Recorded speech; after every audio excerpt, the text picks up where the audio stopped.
All right, let's talk about biohacking. Now, if your mind immediately jumps to $1,000 gadgets and a cabinet full of miracle supplements, I want you to just hit pause for a second. Today, we're cutting through all that noise. We're going back to the absolute basics, the foundational principles that actually move the needle on your health and your performance. So, what even is real biohacking? Is it this endless chase for the next expensive trend? Or is it about truly mastering the fundamental things that govern our biology? We're going to be laser focused on that second column, the stuff you can actually control, starting today. We're talking about sleep, light, and hydration. Okay, let's dive right in. We're going to start with the one single metric that honestly tells you more about your resilience to stress than pretty much anything else. This is all about learning to listen to the data your own body is generating every single second. We all do it, right? We tell ourselves, I'm fine, I can handle this. But how do you really know? Your feeling is one thing, but what if there was a hard number, actual data, that could tell you whether your nervous system is truly ready for the day's challenges? Well, that metric is heart rate variability, or HRV. And look, it's probably not what you think. It is not your heart rate. It's actually the measurement of the tiny, irregular gaps between each heartbeat. That little bit of chaos, that variability, is the key. It shows your nervous system is agile and can switch gears from go, go, go to calm.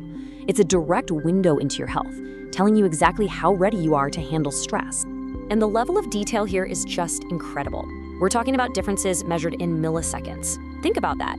Such a tiny fluctuation can reveal whether your body is stuck in a fight or flight state, or if it's in that calm, rest and digest mode. It's an unbelievably powerful window into your internal world. I absolutely love this analogy because it makes the whole concept so clear. When your HRV is high, it means your nervous system is adaptable, it's resilient. So the storms of life, a tough meeting, a conflict, a really hard workout, they can rage all around you, but your internal state stays stable and calm. I mean, that's the goal, right? So the big question, how do we get there? Well, you can directly influence your HRV, and the three most powerful levers are ridiculously foundational. Number 1, get deep restorative sleep. Number 2, make sure you're not just drinking water, but are properly hydrated with electrolytes. And number 3, use simple breathing exercises to actively calm your nervous system down. All right, now let's move from your internal state to your immediate surroundings, because your environment is constantly sending signals to your body, and we need to make damn sure they're the right ones. Now, the source material uses some really strong language here, and for good reason. The constant, cheap, artificial blue light from our screens and overhead lighting is described as a genocide against our mitochondria, the power plants of our cells.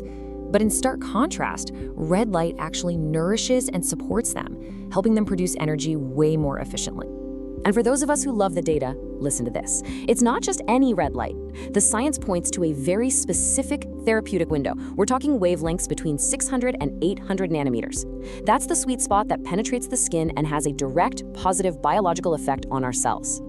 So what can you actually do? Here's a simple protocol.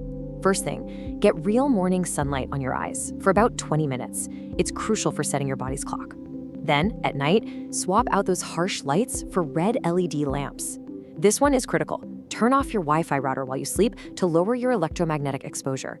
And please, if your phone is your alarm, put it in airplane mode. These simple changes can dramatically reduce the stress on your entire system. Okay, now let's talk about the invisible threats. The reality is we are constantly exposed to pollutants and chemicals that our ancestors never ever had to deal with. But the good news is our bodies are incredibly resilient, and there are ways to fight back. This statistic is absolutely shocking, but it really highlights how serious this is. Just having poor air quality, like in many big cities, can have the same carcinogenic impact as smoking over half a pack of cigarettes every single day. This isn't some small issue, it's a major assault on our health. It feels pretty overwhelming, doesn't it? We're breathing in pollutants, we know microplastics and hormone-disrupting chemicals are in our water, our food, even our clothes. So what can we possibly do about it? Here is another super actionable protocol. First, sweat. Regularly, using a sauna for just 15 minutes a day has been shown to help your body excrete toxins, even microplastics. Second, be really mindful of what you wear, especially when you work out. Synthetic fabrics, like polyester, can shed microplastics that get absorbed when you sweat. And third, Ditch the artificial fragrances. That car air freshener, that perfume, it's a direct source of endocrine-disrupting chemicals. And this all brings us to the most important point of this entire explainer. We've talked about stress, light, and toxins. And you know what? The solutions all come back to one central theme. This quote just says it all, doesn't it? You can chase all the advanced, expensive biohacks in the world. We're talking peptides, NAD injections, stem cells. But if you haven't mastered the basics, it's like trying to put a fancy roof on a house with no foundation. It just won't work. The basics are what matter most. So, let's just reframe this whole thing. The most powerful form of biohacking isn't about adding more stuff. It's about systematically removing the things that are holding your body back. Remove the bad light, remove the environmental toxins, remove the chronic stress. When you clear out those obstacles, your body instinctively knows exactly how to thrive. By focusing on these core pillars, your stress response, your light environment, and your exposure to toxins, you can build a resilient foundation for health that no expensive supplement or gadget can ever replace. So the real question is, are you ready to start building?